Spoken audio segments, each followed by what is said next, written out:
Hello दोस्तों, तो आज हम स्टार्ट करेंगे भाग 2, जो कि भाग 1 हो चुका है। तो आप नहीं देखे हैं पिछला वीडियो तो भाग 1 देख लीजिएगा। उसके बाद संविधान का भाग 2 हम स्टार्ट करेंगे। ठीक है, तो स्टार्ट करते हैं। भाग 2 में है नागरिकता। नागरिकता का मतलब क्या होता है? नागरिकता का मतलब होता है कि आप देश के नागरिक है या नहीं है। नागरिकता होने से क्या फ़ायदा होगा? नागरिकता होने से यह फ़ायदा होगा कि आपके देश में जो भी काम होगा, जो भी काम करवाना है, जैसे आधार कार्ड बनता है, पैन कार्ड बनता है, ये सब क्यों बनता है?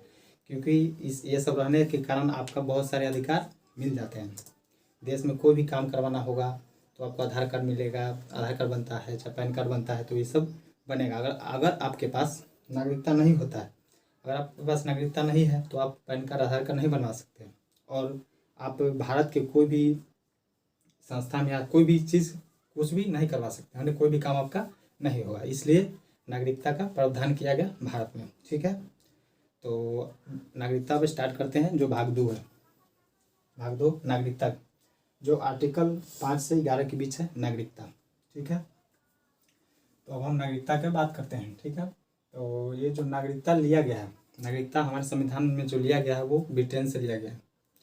ठीक है, अब स्टार्ट करते हैं भाग 2 का। भाग 2 है अनुच्छेद 5 से 11 के बीच दिया गया है।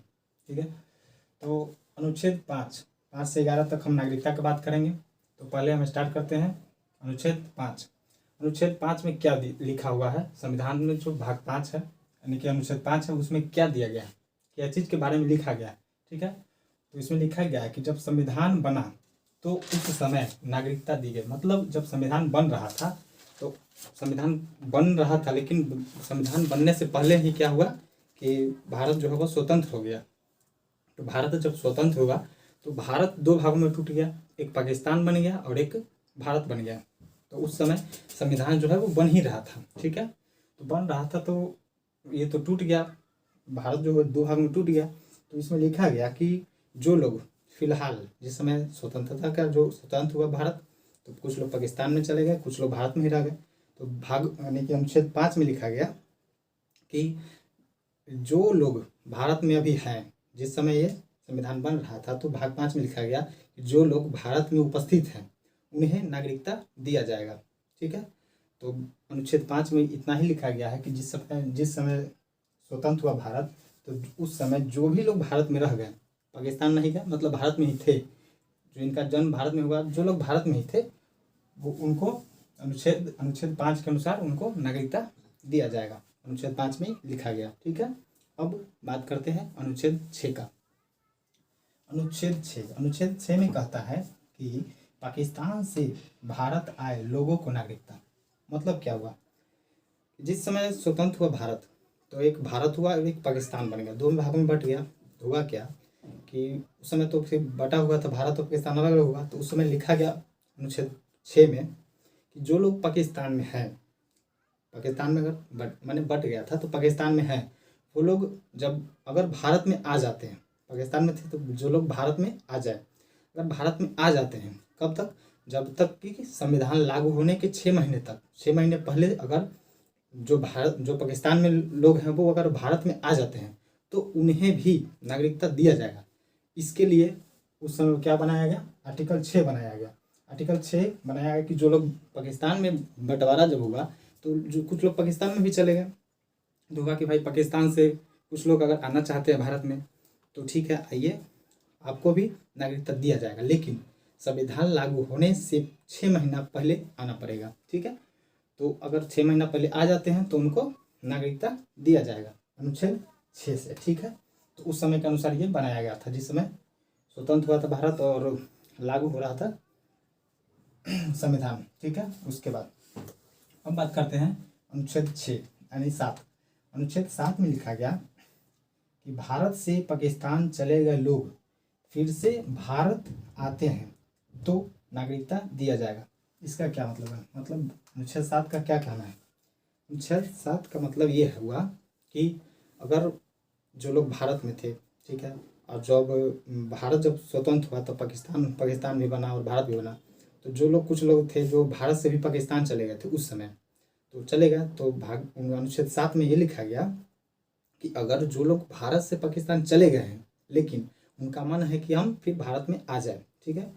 तो पाकिस्तान से भारत आ जाए तो वो लोग को भी नागरिकता दिया जाएगा। मतलब अगर पाकिस्तान से भी वो भारत से पाकिस्तान चलेगा और पाकिस्तान से फिर भारत में आना चाहते हैं, ठीक है, तो वो लोग फिर भारत में अगर आएंगे तो अनुच्छेद 7 के अनुसार उन्हें नागरिकता दिया जाएगा।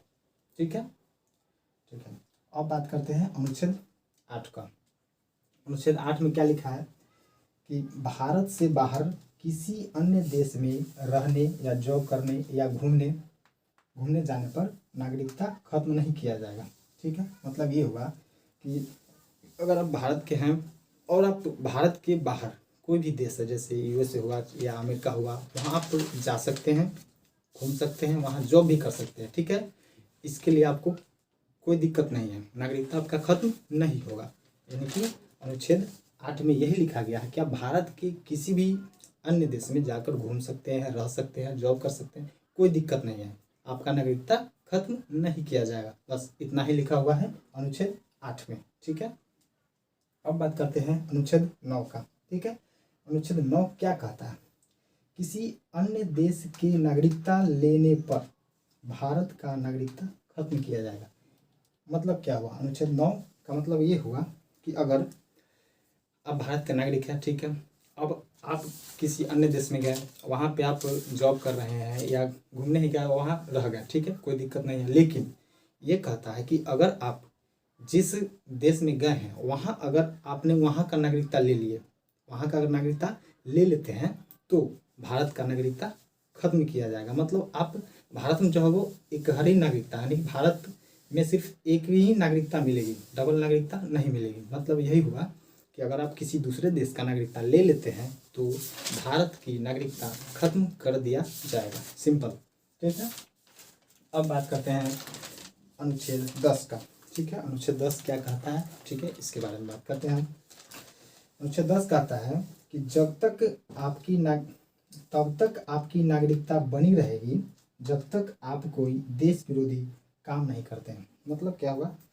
ठीक है, बताते हैं। अनुच्छेद 10 कहता है कि आपकी नागरिकता बना रहेगा, कोई दिक्कत नहीं, आपकी नागरिकता बना रहेगा, तब तक बना रहेगा जब तक कि आप कोई देश विरोधी कोई काम नहीं कर देते हैं। यानी कि देश विरोधी मतलब ये हुआ कि देश विरोधी मतलब कि अगर आप बहुत बड़ा कोई ऐसा विरोधी काम कर दिए जिससे देश को बहुत क्षति पहुंचा, यानी कि देश को बहुत दिक्कत हुआ, देश जो है उस पर कोई बड़ा दिक्कत होगा अगर आप बहुत बड़ा जघन्य अपराध करते हैं, इसके कारण देश को कोई अगर क्षति ज़्यादा पहुंच जाता है तो उस कंडीशन में आपका नागरिकता खत्म किया जाए। लेकिन खत्म कैसे किया जाएगा? तो इसके लिए संसद में बिल पास करेगा। ठीक है, संसद में बिल पास होगा, फिर आपका नागरिकता खत्म कर दिया जाएगा अनुच्छेद 10 के अनुसार। ठीक है, अब बात करते हैं अनुच्छेद 11 का। अनुच्छेद 11 क्या कहता है? अनुच्छेद 11 कहता है कि नागरिकता संबंधी कानून संसद बनाती है।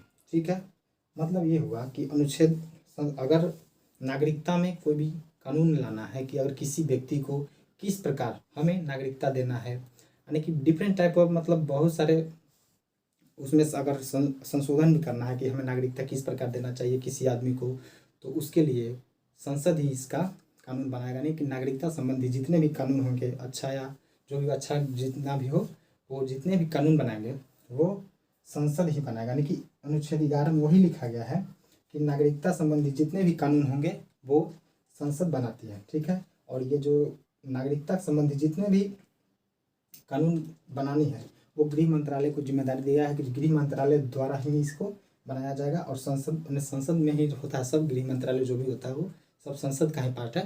ठीक है, तो संसद ही बनाएगी कानून। ठीक है, तो आज हम बात कर लिए अनुच्छेद 5 से लेकर के 11 तक, जो कि भाग 2 था। और भाग 2 जो है वो नागरिकता संबंधी है कि यानी कि भारत में रहने के लिए एक नागरिक होना जरूरी है। तो हम लोग भारत का एक नागरिक है, भारत का हम लोग एक नागरिक है। ठीक है, और कोई राज्य होता है तो राज्य का हम लोग क्या होते हैं? निवासी। ठीक है, तो भारत का हम लोग क्या है? नागरिक है। ठीक है, तो इसलिए नागरिकता दिया गया है भाग 2 में। और इसके बाद आता है भाग 3। भाग 3 आता है जो कि हम लोग अगले वीडियो में बात करेंगे। ठीक है, तो लगभग आप लोगों को सब समझ में आ गया होगा। ठीक है, धन्यवाद।